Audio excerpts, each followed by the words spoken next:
Hey guys, Chris here, Morgan Pipes. Once again, coming to you in the middle of the night. I just got back from the shop, scarfed down some ramen because I was craving it, and part of a pork chop from dinner earlier. So now I'm finally sitting down. I've been running around all day. Not really running, I guess, just standing, packing orders like all day. So I think it's like, what, 1:30 or 2 in the morning. I finally got back home and sitting down, having a beer, and I'm going to have a Cobb cigar with some Lane and Duyo. And I hope I'm pronouncing that right. I think I am. Yeah, but anyway, I'll talk more about that in a minute. It's late, so I'm talking quietly. But hopefully, I kind of set the mic on this a little further away so it's not clicking the entire time. I noticed that on the last video, and that was obnoxious to me at least. So once again, thank you guys, all you guys who did order the Cobb cigar from me, from Aristocobb, from Missouri Meerschaum. It's been an awesome project. It was a lot of fun to do.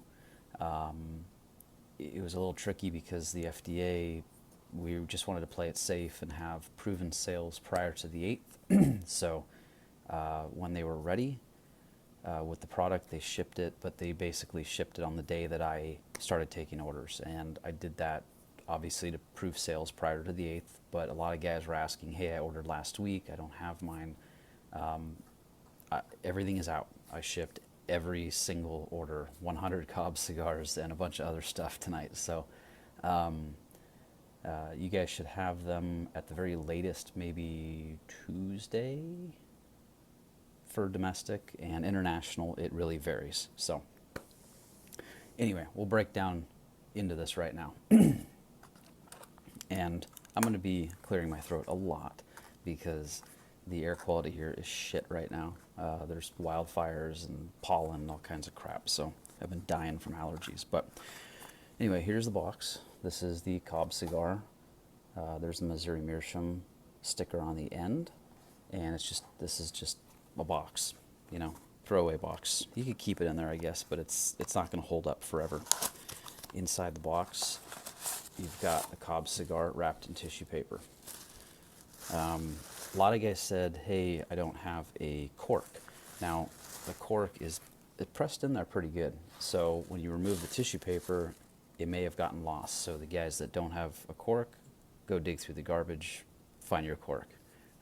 It's a pretty standard size, though. I mean, you can buy these things at Michael's or whatever, Hobby Lobby probably. So it has been verified that all of them came with corks. Mistakes can happen. That's all I have to say. I spoke to Marilyn at Missouri Meerschaum about that, and so that's where it's at. But anyway, here is your Cobb cigar. Now, keep in mind, this is about as good as I could have expected for finish, fit, the whole shebang. The guy just did a killer job. Now, for some of you who don't know, this is based off of my Briar cigar product, which has been, really successful, but it's also in a price range that not everyone can afford. So that was one of the two reasons that we did the Cobb cigar. First was the price factor. This is $18.99. The Briar cigar is $140. There's a lot more that goes in to that price that I won't go over right now. There's a lot of distribution. There's a lot of margin that needs to be made up so that you can buy these in someplace in I don't know, Monaco. There has to be a way to do that. So that's another video. But basically, Cobb cigar, you have your cork, which is sort of there so that you can pack it and save it for later, like preload it and put it in your bag or whatever. It's also there so that while you're smoking, you can actually cork it and it'll extinguish the Briar cigar. The logo here was designed by Lars Kiel and sort of a composite between Missouri Meerschaum, me, and Lars, who's my friend and graphic designer and webmaster and advisor and the whole bit. The guy is awesome. Anyway, so enough about that. And then you have the stem, which is a regular Briar cigar stem. The finish is not the same as you would find on a Briar cigar because of the cost. There's certain allowances that need to be made. You know, it's not super heavily polished and everything, but I think that it almost adds to the character of this. You know, it fits the whole feel, which is nice. It has sort of a matte glow to it. So there's the Cobb cigar. Now I'm going to show you how I load it. Like I said, I'm using this Endullo from Lane Limited, just came out. It has a Dominican cigar leaf, so it's appropriate.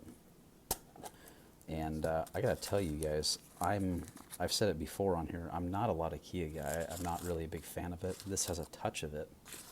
And it's incredible stuff. One of the most interesting tobaccos I've ever tried.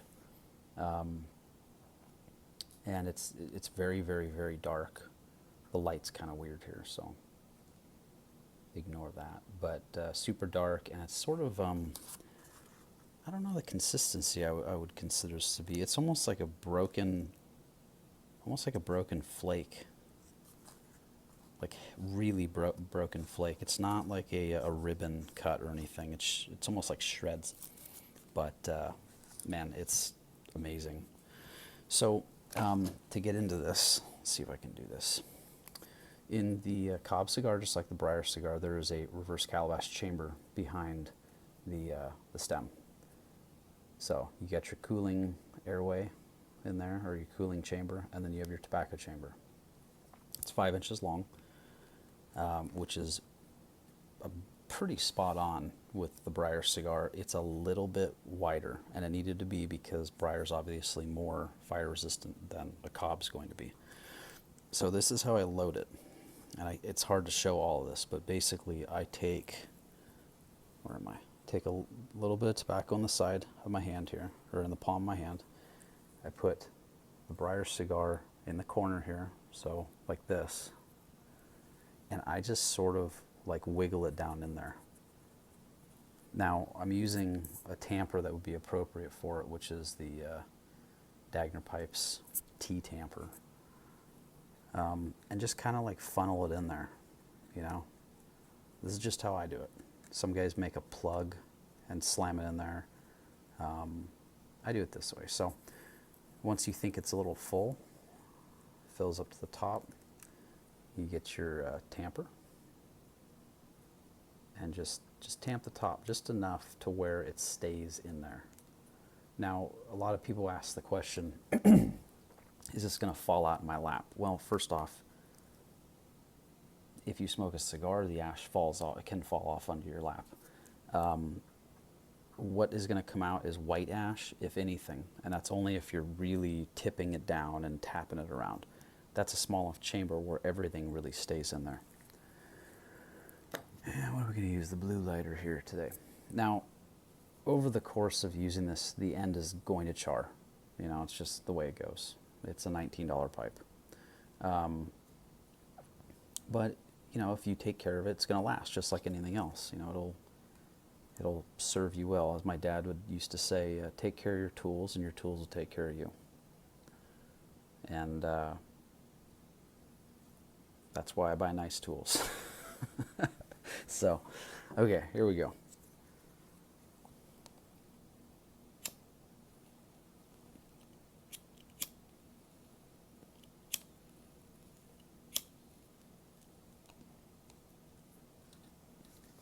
Okay, so there's your char light, and you'll see there's a little white ash there. He's just going to tamp it just a little bit, not too much. You don't want to pack this thing down because then it's going to go out all the time.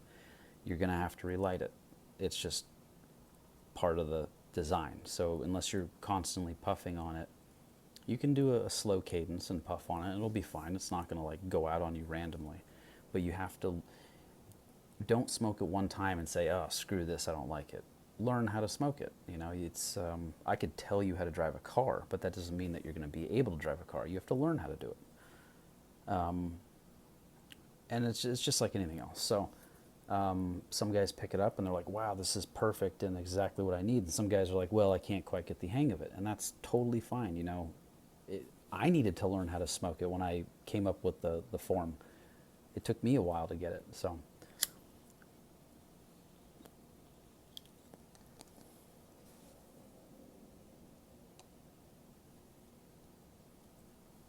and don't worry about it getting too hot. The chamber only goes to about here.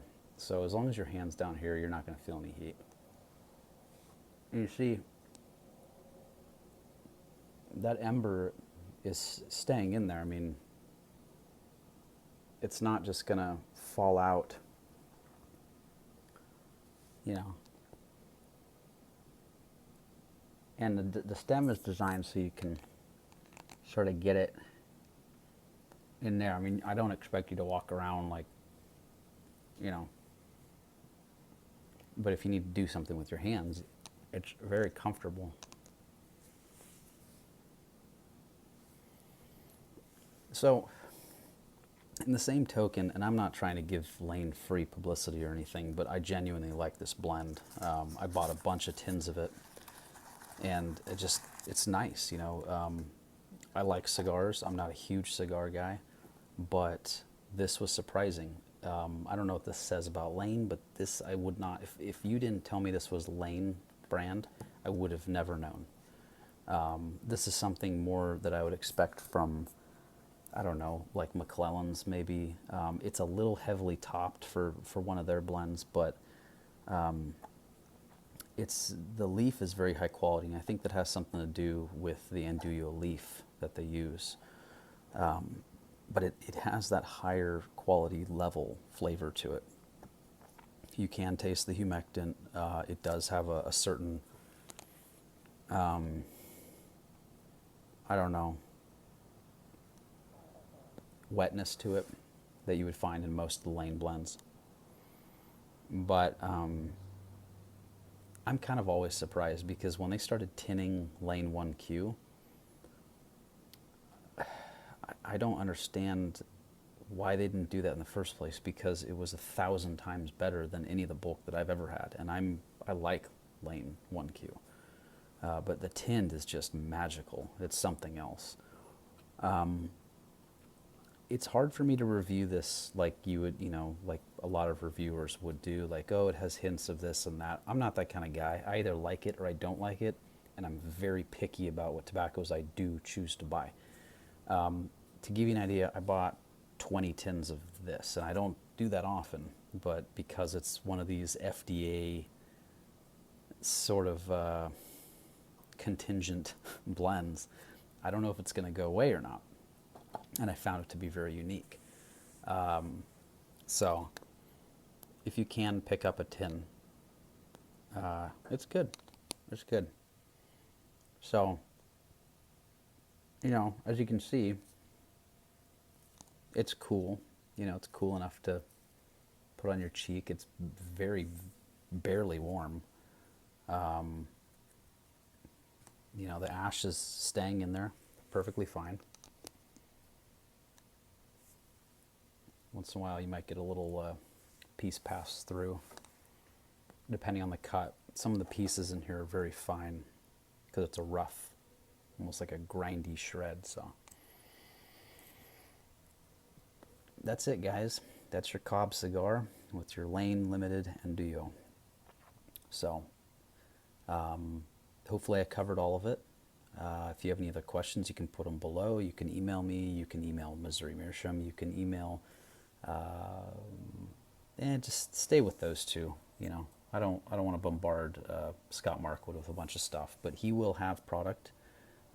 The Cobb cigar will be in his hands very shortly at aristocob.com, at corncobpipe.com, which is Missouri Meerschaum, at morganpipes.com.